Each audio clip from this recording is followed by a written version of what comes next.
Market માસ્ટર્સમાં આપનું સ્વાગત છે। હું છું નિશા અને મારા સહયોગી વિક્રમ પાઠક પણ જોડાઈ ગયા છે અને આજે માર્કેટ્સ પર ચર્ચા કરવા આપણી સાથે જોડાયા છે પીપીએફએસના ફંડ મેનેજર રાજ મહેતા। રાજ, સ્વાગત છે આપનું।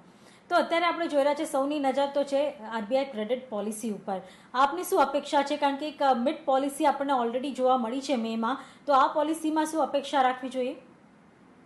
આ પોલિસીમાં પણ જે પ્રીવિયસ મિડ પોલિસી જે તમે કીધું એનું જ કન્ટિન્યુએશન રહેશે ને અમને એવું લાગે છે કે આ પોલિસીમાં વધારે રેટમાં ફેરબદલ નહીં કરે એ લોકો। કોમેન્ટ્રી જોવાની રહેશે કે આરબીઆઈની શું રહે છે અને ઇન્ફ્લેશન ટ્રેજેક્ટરી શું રહે છે, પણ મોરઓરલેસ રેટ્સ સ્ટેબલ રાખશે એ લોકો। કોમેન્ટ્રી ઉપર વધારે ધ્યાન રહેશે।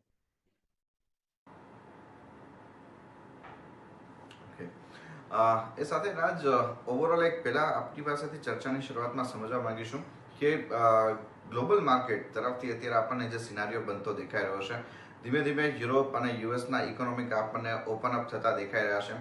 પરિસ્થિતિ ત્યાં સામાન્ય થતી દેખાઈ રહી છે। ઇવન યુએસની અંદર તો જેમને 2 ડોઝ લાગી ગયા છે એમને માસ્કમાંથી પણ મુક્તિ આપવા માટેની વાત થઈ રહી છે। આ ફેક્ટર્સ આપ કેવી રીતના રીડ કરી રહ્યા છો? ફરીથી બેક ટુ નોર્મલસી તરફ ગ્લોબલ માર્કેટ્સ આપણને આવતા દેખાશે? Economy wise definitely back to normal આવે છે બે યુએસ અને યુરોપ। જેમ કે તમે કીધું કે વગર માસ્ક પણ ફરવાનું અલાઉડ છે અગર તમે વેક્સિનેશન લઈ લીધું છે, અને યુરોપ તો ખાસ કરીને યુએસ કરતા પણ પહેલા ઓપન અપ થઈ ગયું હતું, એટલે economy wise more or less US Europe back to normal આવી ગયું છે। ને બાકી જે બીજી કન્ટ્રીઝ છે એમાં થોડું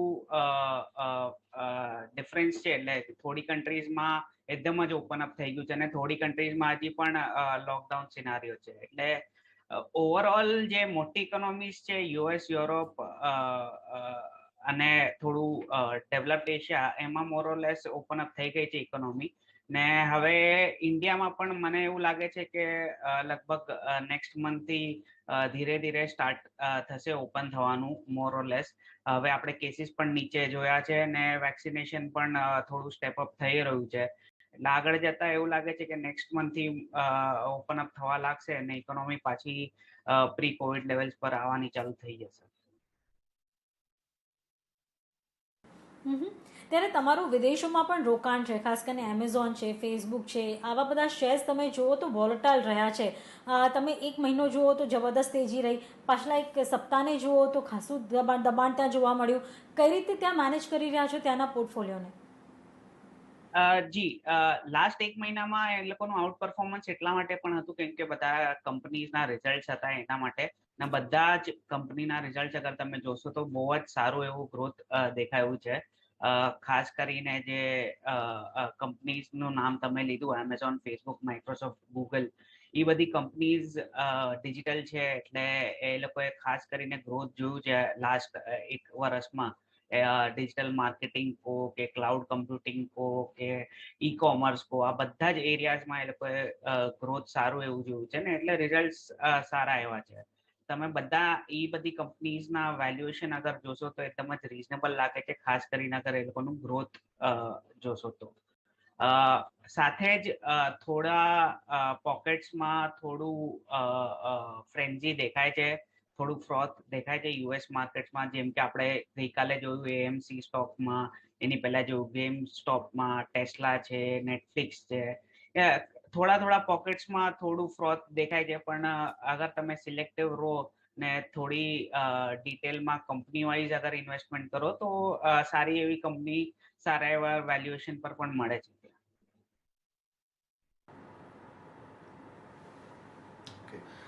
સાથે રાજ, એક બીજું પાસું ખાસ ગ્લોબલ માર્કેટની વાત કરી રહ્યા છે, એમાં એ સમજવા માંગીશું અત્યારે આપણને ગ્લોબલ માર્કેટની અંદર એક મોટું ફેક્ટર બની રહ્યું છે સિક્લિકલ કોમોડિટીઝના તેજી માટેનું। હવે એમાં બે વસ્તુનું સમજવા માંગીશ, એક મેટલ અને ક્રૂડ।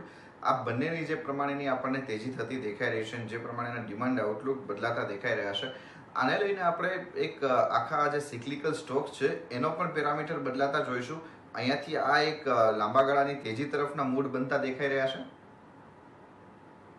આ બધા સિક્લિકલ સ્ટોક્સ એટલા માટે કહેવાય છે કે એક સાયકલ નું ટોપ આવ્યા પછી પાછું નીચે આવે છે, એટલા માટે સિક્લિકલ સ્ટોક કહેવાય છે। એટલે લાંબા ગાડીએ સેમ ટ્રેન્ડ કન્ટિન્યુ રહેવું ડિફિકલ્ટ છે। આગળ જતા એક ટાઈમે ટોપ બનીને પાછું મીન રિવર્ઝન આવશે એમાં પણ. એટલે આ બધા સ્ટોકમાં શું છે, એન્ટ્રી પોઈન્ટ ને એક્ઝિટ પોઈન્ટ એકદમ જ ઇમ્પોર્ટન્ટ હોય છે. ને સિક્લિકલ સ્ટોક અમે લોકો ગણીએ છીએ કે અમારા સર્કલ ઓફ કોમ્પિટન્સ થી બહાર છે, એટલે અમે લોકો સિક્લિકલ સ્ટોક્સમાં ઇન્વેસ્ટ નથી કરતા, ખાસ કરીને મેટલ રિલેટેડ સ્ટોક્સ છે, કેમ કે એ ગ્લોબલી કનેક્ટેડ હોય છે ને ગ્લોબલ ડિમાન્ડ સપ્લાય ઉપર બહુ ડિપેન્ડ કરે છે. એટલે આ સિક્લિકલ સ્ટોક્સ થી અમે લોકો દૂર રહીએ છીએ. અને ઓવરઓલ તમે જોશો તો આ જે પ્રાઇસ ઇન્ક્રીઝીસ આવ્યા છે, ખાસ કરીને એ ઇમ્પોર્ટ રિસ્ટ્રિક્શન્સ કે એન્ટી ડમ્પિંગ ડ્યુટીના લીધે છે, ચાઇનાથી ઇમ્પોર્ટ જે ઓછા થઈ ગયા છે એના લીધે છે, ને સાથે ડિમાન્ડ પણ વધી છે ડેફિનેટલી. એટલે આગળ જતા જોવાનું રહેશે ડિમાન્ડ સપ્લાય સિચ્યુએશન કેવું રહે છે, બટ આ જ ટ્રેન્ડ લોંગ ટર્મમાં કન્ટિન્યુ રહેશે કે નહીં જોવાનું રહેશે. ત્યારે જ જો લોકડાઉનની વાત કરીએ તો ગત મે મહિનાને તમે મૂલવો તો કમ્પ્લીટ લોકડાઉન હતું, કોઈ જ કામકાજ ના અહીંયાના ગ્લોબલી થઈ રહ્યું હતું. એવામાં આ લોકડાઉન જે હતું એ થોડું પાર્શિયલ કહી શકાય કે કામકાજો ચાલુ હતા, કન્સ્ટ્રક્શન વર્ક ચાલુ હતું. તમે કઈ રીતે મૂલવી રહ્યા છો, કઈ ઇન્ડસ્ટ્રીઝ પર તમે ફોકસ કરી રહ્યા છો? જી ડેફિનેટલી, જેમ તમે કીધું કે મેન્યુફેક્ચરિંગ છે કે એક્સપોર્ટ ઓરિએન્ટેડ કંપની છે, એ બધી જ ચાલુ હતી લોકડાઉનમાં પણ. અને લાસ્ટ યરનું જે લોકડાઉન હતું એ એકદમ જ અનસર્ટન હતું, બધા માટે નવું હતું, બિઝનેસીસ માટે નવું હતું, ગવર્મેન્ટ માટે નવું હતું, ડોક્ટર્સ માટે નવું હતું, હેલ્થકેર વર્કર્સ માટે નવું હતું. પણ આ વર્ષે તમે જોયું છે કે મોરલેસ બધાને ખબર હતી, બધા એક્સપેક્ટ કરતા હતા કે શું હશે.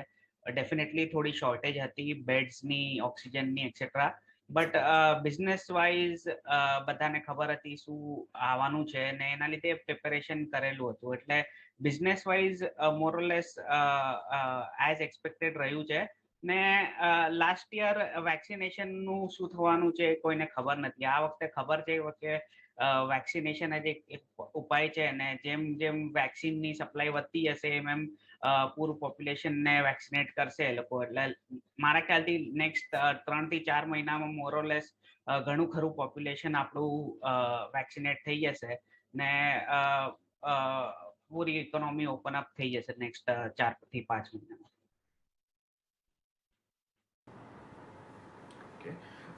તો એને ધ્યાનમાં રાખતા જ રાજ, આપનો વ્યૂ ખાસ કરીને જ્યાં ઇકોનોમિક ઓપન અપ થશે તો ફરીથી આપણા જે બેન્કિંગ અને ફાઇનાન્શિયલ સેગમેન્ટ છે એના ઉપર આપણને એક ટ્રેક્શન પાછું આવતું દેખાશે. તો આ વર્ટિકલ ઉપર આપ બુલિશ છો અત્યારે બેન્કિંગ અને ફાઇનાન્શિયલ્સ માટે?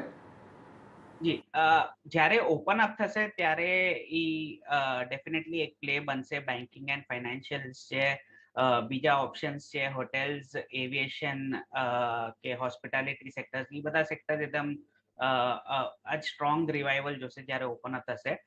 બેન્કિંગ એક એકદમ જ કોમન બેઝ છે જ્યાંથી ઘણા સેક્ટર્સને તમે પ્લે કરી શકો છો. ડેફિનેટલી એક સેક્ટર રહેશે જે આગળ જોવાનું રહેશે, પણ અત્યારના અમને એવું લાગે છે કે શોર્ટ ટર્મમાં થોડા એનપીએસ વધશે, ખાસ કરીને જે સ્મોલ ને મીડિયમ એન્ટરપ્રાઇઝને જે ઇમ્પેક્ટ આવ્યો છે આ લોકડાઉનમાં અને લાસ્ટ 6-8 મહિનામાં, એના લીધે એનપીએસ વધી શકે છે ને. એટલે અમે લોકો બેંક્સમાં થોડા અંડરવેટ છે, નોન લેન્ડિંગ ફાઇનાન્શિયલ્સમાં ઓવરવેટ છે, જેમ કે ડિપોઝિટરીઝ છે, એક્સચેન્જીસ છે કે રેજિસ્ટ્રાર્સ છે, એ બધા પ્લેસમાં અમે લોકો ઓવરવેટ છે, ને લેન્ડિંગ ફાઇનાન્શિયલ્સ, બેંક્સ, એનબીએફસી એમાં અંડરવેટ છે.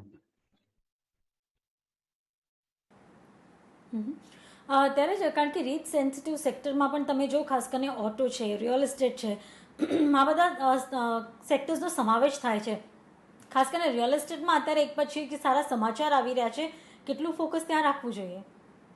જી, ડેફિનેટલી રિયલ એસ્ટેટમાં લાસ્ટ 1-1.5 વર્ષમાં ઘણા સારા એવા ન્યૂઝ આવ્યા છે, અને ખાસ કરીને જે સ્ટેટ ગવર્મેન્ટ છે સ્ટેમ્પ ડ્યુટી ને રજિસ્ટ્રેશન ચાર્જીસના જે કટ્સ લીધા હતા એના લીધે ડિમાન્ડ પણ સારી એવી પિકઅપ થઈ છે. પણ એઝ એન ઇન્વેસ્ટમેન્ટ તમે જોશો તો રિયલ એસ્ટેટ પ્રોપર્ટીમાં નાખવું બેટર છે compared to real estate company. Real estate કંપનીમાં ફાઇનાન્શિયલ્સ હજી પણ મર્કી હોય છે, એકચ્યુઅલ ફાઇનાન્શિયલ શું છે હજી ખબર નથી હોતા. આમાં સારા એવા પ્રમોટર્સ ગોતવા એકદમ જ ડિફિકલ્ટ છે આ સેક્ટરમાં. એટલે અમે લોકો આ સેક્ટરથી દૂર જ રહીએ છીએ ઓવરઓલ સેક્ટર એક્સપોઝર તરફથી.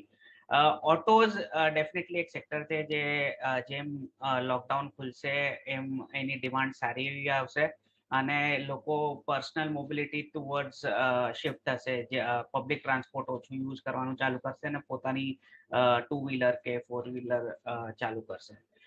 પણ ઓટોઝમાં પણ થોડું ઇમ્પેક્ટ વધારે રહ્યું છે આ વખતે, કેમ કે રૂરલમાં આ વખતે કોવિડના કેસીસ વધારે છે અને રૂરલ વધારે ઇમ્પેક્ટ થયું છે. એટલે આગળ જતા થોડું 3-4 મહિના થોડું સ્ટ્રેસ રહેશે, પણ એના પછી રૂરલમાં પણ પિકઅપ થવું જોઈએ 2 વ્હીલર્સ અને 4 વ્હીલર્સ.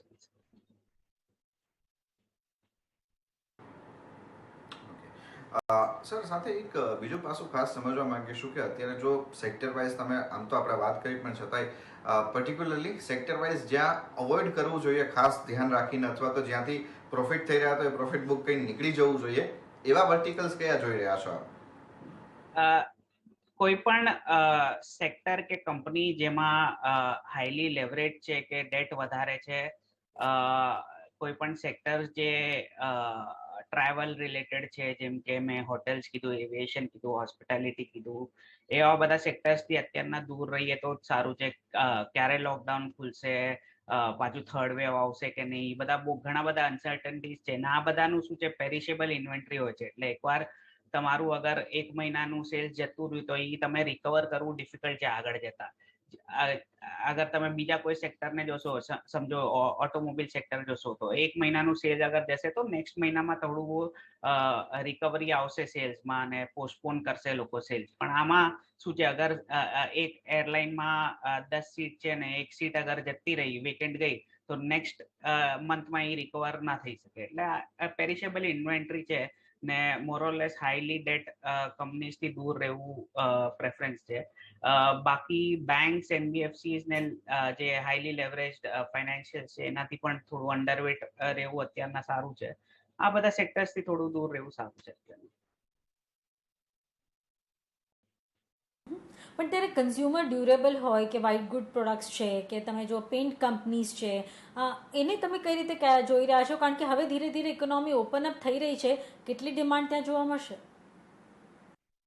કન્ઝ્યુમર ડ્યુરેબલ કંપનીઝમાં જે પિકઅપ આપણે લાસ્ટ યર જોયું હતું, લોકડાઉન 6-7 મહિના હતું ને એના પછી જે આપણે સેકન્ડ હાફમાં જે પિકઅપ જોયું હતું, એ આ વર્ષે કદાચ નહીં જોવા મળે, કેમ કે મોરલેસ બધાએ જે ઇન્વેસ્ટમેન્ટ કરવાના હતા ઘરે, અગર ટીવી, ફ્રીજ, એસી જે પણ લેવાનું હતું એ લાસ્ટ યર લઈ લીધું છે. એટલે ઘણું ખરું સેલ જે છે એ પ્રીપોન થઈ ગયું હતું ને હવે આ વર્ષે એ ગ્રોથ સેમ જોવા નહીં મળે. પેન્ટ્સ ને બિલ્ડિંગ મટીરિયલ્સમાં હજી પણ ડિમાન્ડ જોવા મળશે એવું મારી ઓપિનિયન છે. ખાસ કરીને જે રિયલ એસ્ટેટમાં જે ફ્રેશ સેલ્સ ને રીસેલ્સ થયા છે લાસ્ટ 1 વર્ષમાં, એના લીધે આ બધા સબસેક્ટર્સમાં પણ ગ્રોથ આગળ પણ જોવા મળશે આપણને.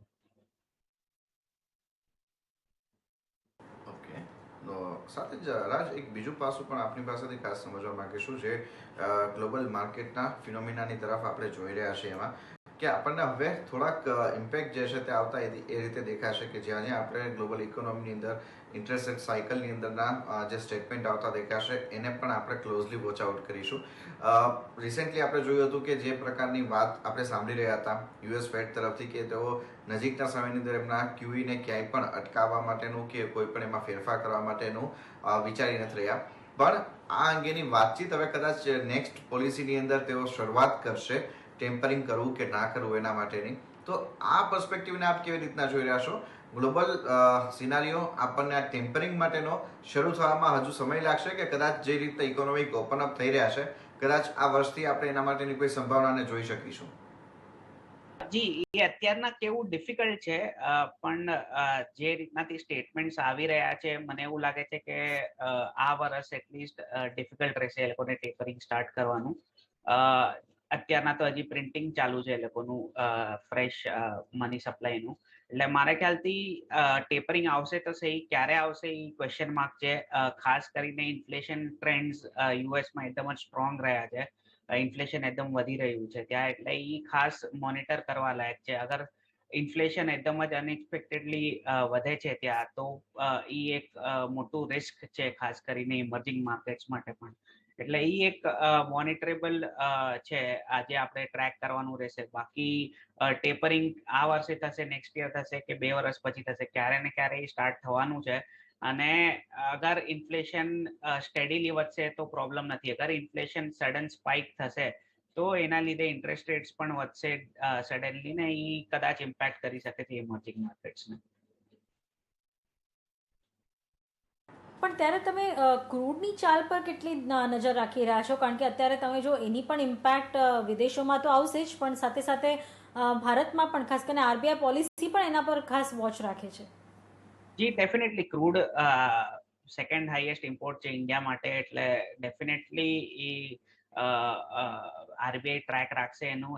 અગર ક્રૂડ પ્રાઇસીસ વધારે વધશે તો ઇન્ફ્લેશન અહીંયા વધશે, ઇન્ફ્લેશન વધશે તો ઇન્ટરેસ્ટ રેટ્સ ઉપર ઇમ્પેક્ટ આવશે, ને એના લીધે ગ્રોથ ને શોર્ટ ટર્મમાં ઇમ્પેક્ટ આવી શકે છે. એટલે ડેફિનેટલી એક મોનિટરેબલ છે. ક્રૂડ ના ગ્લોબલ પ્રાઇસીસ ટ્રેક કરવાના રહેશે. અગેન ક્રૂડમાં કોઈ કોલ બનાવો કે અહીંયાથી વધશે કે ઓછું થશે એ ડિફિકલ્ટ છે. મોરલેસ એક રેન્જમાં રહેશે મારા ખ્યાલથી.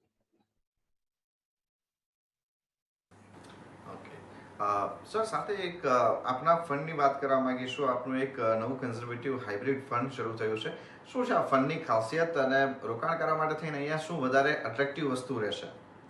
ડેફિનેટલી. તો અમારું જે કન્ઝર્વેટિવ હાઇબ્રિડ ફંડ છે, અમે લોકો એને ડેટ ફંડ કહીએ છીએ. તો એ છે કન્ઝર્વેટિવ હાઇબ્રિડ કેટેગરીમાં, પણ અમે એને ડેટ ફંડ જ કહીએ છીએ. કેમ કે અમારું એવું માનવું છે કે ફંડ મેનેજરને બધી ફ્લેક્સિબિલિટી હોવી જોઈએ, ક્યાંય પણ જઈ શકે એના માટે. જેમ કે અમારું ફ્લેક્સીકેપ ફંડ જે છે ઇક્વિટીમાં, એ ઇન્ડિયામાં પણ ઇન્વેસ્ટ કરી શકે છે, ગ્લોબલમાં પણ ઇન્વેસ્ટ કરી શકે છે, અને અક્રોસ માર્કેટ કેપ્સ ઇન્વેસ્ટ કરી શકે છે. એવી રીતે જ આ અમારું ડેટ ફંડ જે છે એ અક્રોસ મેચ્યોરિટીઝ ઇન્વેસ્ટ કરી શકે છે, long term, short term, medium term. Credit risk લઈ શકે છે, ટ્રિપલ એ સોવરેનમાં ઇન્વેસ્ટ કરી શકે છે, પીએસયુ બોન્ડ્સમાં ઇન્વેસ્ટ કરી શકે છે, બધામાં જ ઇન્વેસ્ટ કરી શકે છે. એટલે આ ફંડ મેનેજરને પૂરી ફ્લેક્સિબિલિટી આપી છે આમાં. આ ફંડનું સ્ટ્રક્ચર એવું છે કે લગભગ 75% જેટલું ડેટ સિક્યોરિટીઝમાં રહેશે, 15-20% જેટલું ઇક્વિટીઝમાં રહેશે, ને બાકી 10% જેટલું રીટ્સ ને ઇન્વેસ્ટમાં ઇન્વેસ્ટ કરશું. તો રીટ્સ ને ઇન્વેસ્ટ આપણા ઇન્ડિયન માર્કેટ્સ માટે નવા પ્રોડક્ટ છે, પણ આપણે યુએસમાં જોયું છે, એની લાંબી એવી હિસ્ટ્રી છે. ને રિયલ એસ્ટેટ પ્લે તરીકે પણ રીટ્સ ને ઇન્વેસ્ટ એક સારું પ્લે છે. એટલે એમાં ડિવિડન્ડ યીલ્ડ પણ સારું મળે છે, અને સાથે સાથે એમાં કેપિટલ એપ્રિસિએશનમાં પણ તમે પાર્ટિસિપેટ કરી શકો છો. એટલે મોરલેસ આ ફંડ ઇન્વેસ્ટર્સ માટે છે, જે યંગ ઇન્વેસ્ટર્સ છે, જે કન્ફ્યુઝ થઈ જાય કયા કેટેગરીમાં નાખવું, શોર્ટ ટર્મમાં નાખવું, લોંગ ટર્મમાં નાખવું, કે ક્રેડિટ રિસ્કમાં નાખવું, કે બેન્કિંગ પીએસયુ ડેટ ફંડમાં નાખવું. આ બધું જ અમે લોકોએ કમ્બાઈન કરીને એક સ્કીમમાં નાખ્યું છે.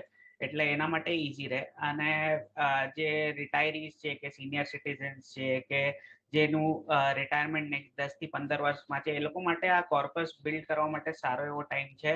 અને એમાંથી પછી સિસ્ટમેટિક વિડ્રોઅલ પ્લાન કરીને એ લોકોના મંથલી ખર્ચા એમાંથી કાઢી શકે છે. એટલે આ સ્કીમ એવી છે અમારા લીધે, અમારા તરફથી જે બેંક એફડીઝ થી બેટર અને ટેક્સ એફિશિયન્ટ રિટર્ન્સ આપી શકે છે, ને ડેટ એલોકેશન માટે સારી સ્કીમ છે.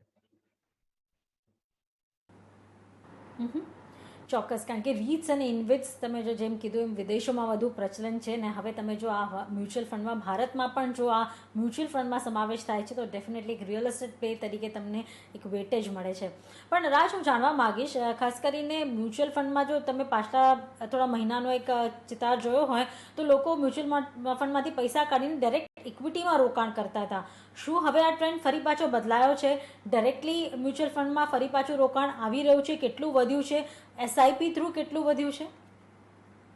લાસ્ટ 3 મહિનામાં આપણે જોયું છે કે પાછું ફ્લોઝ વધ્યા છે મ્યુચ્યુઅલ ફંડ્સમાં, એસઆઈપી ના થ્રુ પણ અને લમસમ ના થ્રુ પણ. હું એમ નહીં કેવું કે મ્યુચ્યુઅલ ફંડમાંથી કાઢીને લોકોએ ડાયરેક્ટ ઇક્વિટીમાં નાખ્યા છે, પણ લોકોએ બીજા બધા જે પ્રોડક્ટ્સ હતા, જેમ કે real estate, gold, fix deposits ને એ બધા પ્રોડક્ટ્સ છે, એ બધા પ્રોડક્ટ્સમાંથી કાઢીને ઇક્વિટીમાં નાખ્યા છે. જેમ કે આપણે રિટેલ પાર્ટિસિપેશન જોયું છે માર્કેટ્સમાં લાસ્ટ 1 વર્ષમાં, ટર્નઓવરનું હાઈએસ્ટ પાર્ટિસિપેશન છે રિટેલનું અત્યારના ડેરિવેટિવ્સમાં પણ તમે જોશો તો હાઈએસ્ટ ટર્નઓવર છે ટિલ ડેટ આટલા વર્ષનું માર્કેટ હિસ્ટ્રીમાં. એટલે આનું કારણ એક પણ છે કે લોકડાઉનના લીધે લોકો ઘરે છે, ઘણા બિઝનેસીસ બંધ છે, લોકો પાસે ટાઈમ છે, એ પણ એક રીઝન છે. ને સેકન્ડ રીઝન એ પણ જોયું છે કે આપણે લાસ્ટ એક વર્ષના માર્કેટના રિટર્ન્સ જોયા છે જ્યાં 100% પ્લસ રિટર્ન્સ આપ્યા છે ઇન્ડેક્સ છે. એટલે એ પણ ઘણા રિટેલ ઇન્વેસ્ટર્સને ખેંચે છે. એટલે ડેફિનેટલી લાસ્ટ 3 મહિનામાં મ્યુચ્યુઅલ ફંડમાં પણ ઇન્ફ્લોઝ સારા એવા જોયા છે ને એસઆઈપીસ ના થ્રુ પણ જે એસઆઈપી બુક છે ઇન્ડસ્ટ્રીની પણ ઘણી એવી વધી છે લાસ્ટ 3 મહિનામાં. એની પહેલા 6-8 મહિના થોડી સ્ટેબલ હતી અને થોડા આપણે વચ્ચે ફ્લોઝ નીચે પણ જતા જોયા હતા લોકડાઉનના લીધે, પણ હવે પાછા રિકવર થયા છે અને આગળ જતા સારા એવા છે.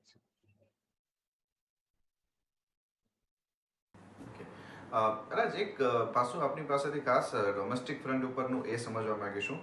આપણે રિયલ એસ્ટેટના ફ્રન્ટ ઉપર એક તેજી જોઈ રહ્યા છે, ઇન્ફ્રાના સ્પેસ ઉપર એક તેજી જોઈ રહ્યા છે. તો એને ધ્યાનમાં રાખતા આપણે અહીંના જે ડોમેસ્ટિક કાઉન્ટર્સની વાત કરીએ કે જે કારણ કે રિયલ એસ્ટેટ અને ઇન્ફ્રાની સાથે આપણી ઘણી બધી ઇકોનોમિક એક્ટિવિટીઝ જોડાયેલી છે, તો એને ધ્યાનમાં રાખતા અમુક એન્સિલરી સેક્ટર્સને જો આઈડેન્ટિફાઈડ કરવા હોય અત્યારે તો એ કયા સેક્ટર્સ રહેશે? જેમ કે મેં કીધું રિયલ એસ્ટેટના એન્સિલરી સેક્ટર્સ પેન્ટ્સ છે, બિલ્ડિંગ મટીરિયલ્સ છે, પાઇપ્સ છે, ટાઇલ્સ છે, એ બધામાં ઇન્વેસ્ટ કરી શકે. ઇન્ફ્રામાં ઘણા બધા એવા કેપગુડ્સ કંપનીઝ છે, એન્જિનિયરિંગ કંપનીઝ છે જેમાં તમે ઇન્વેસ્ટ કરી શકો છો. પણ આ બધામાં પ્રમોટર ક્વોલિટી એકદમ જ ઇમ્પોર્ટન્ટ છે, ખાસ કરીને ઇન્ફ્રા ને રિયલ એસ્ટેટ કંપનીઝમાં જ્યાં થોડું હેન્કી પેન્કી થાય છે ને પોલિટિકલ કનેક્ટ વધારે જોવે છે. એટલે ખાસ કરીને આમાં બહુ જ ધ્યાન રાખવું પડે, જેમાં પ્રમોટર ક્વોલિટી એકદમ સારી હોવી જોઈએ ને ફાઇનાન્શિયલ એકદમ ક્લીન હોવા જોઈએ, લેવરેજ ઓછી હોવી જોઈએ. આ બધું ખાસ ધ્યાન રાખવાનું હશે. ત્યારે જ રાજ, ખાસ કરીને તમે જુઓ તો આઈટી અને ફાર્મા આજે પાછલા એક વર્ષમાં સારા પોપ્યુલર થયા, સારા રિટર્ન આપ્યા. શું હજુ ત્યાં રોકાણની તક છે કે તમે સિલેક્ટિવ છો ત્યાં? ડેફિનેટલી આઈટી સેક્ટરમાં અમે એકદમ જ ઓવરવેટ છે. અમારા પોર્ટફોલિયોમાં તમે જોશો તો ફોરેનમાં તો ડેફિનેટલી છે જ, એમેઝોન, ગૂગલ, ફેસબુક ને માઇક્રોસોફ્ટ. અમારા ઇન્ડિયન પોર્ટફોલિયોમાં પણ ઓવરવેટ છે. અમે લોકો HCL ટેકનોલોજીસ જે છે લાસ્ટ 3 મહિનામાં અમે લોકોએ ઘણા ખરા એડ કર્યા છે. બીજા mid cap stocks, Persistent Systems ને એમ્ફોસિસ છે પોર્ટફોલિયોમાં. ઓરેકલ ફાઇનાન્શિયલ સર્વિસીસ છે. ડેફિનેટલી આઈટીમાં જે આપણે ટ્રેન્ડ જોયો છે લાસ્ટ એક વર્ષમાં, જ્યાં ડિજિટલ એડોપ્શન એકદમ જ વધી ગયું છે અને જે લીપ ફ્રોગ કહીએ આપણે, જે ગ્રોથ લીપ ફ્રોગ કર્યું છે, નેક્સ્ટ 2 વર્ષનું ગ્રોથ જે 1 વર્ષમાં આવી ગયું છે, એ ડેફિનેટલી આગળ જતા પણ એટલીસ્ટ નિયર ટર્મમાં કન્ટિન્યુ રહે એવું દેખાય છે અને આઈટી કંપનીઝનું ગ્રોથ સારું એવું રહેશે. ઓકે, તો આ બધા જ પાસા જે છે તે અત્યારે આપણને અહીંયા આવતા દેખાઈ રહ્યા છે. એક બ્રોડર પર્સપેક્ટિવ ગ્લોબલ માર્કેટ અને એઝ વેલ એઝ આપણા ડોમેસ્ટિક માર્કેટનો અત્યારે આપણે રાજ પાસે જ જાણ્યો. રાજ, ઘણો આભાર આપનો સમય ફાળી અમારી સાથે જોડાયા અને આ સમગ્ર વિગતે ચર્ચા કરી એના માટે. તો એ સાથે જ હાલ આ ખાસ રજૂઆતમાં બસ આટલું જ. મને નિશાને પણ આપજો રજા. આગળ અપડેટ માટે આપ જોડાયેલા રહો CNBC બજાર સાથે. નમસ્કાર.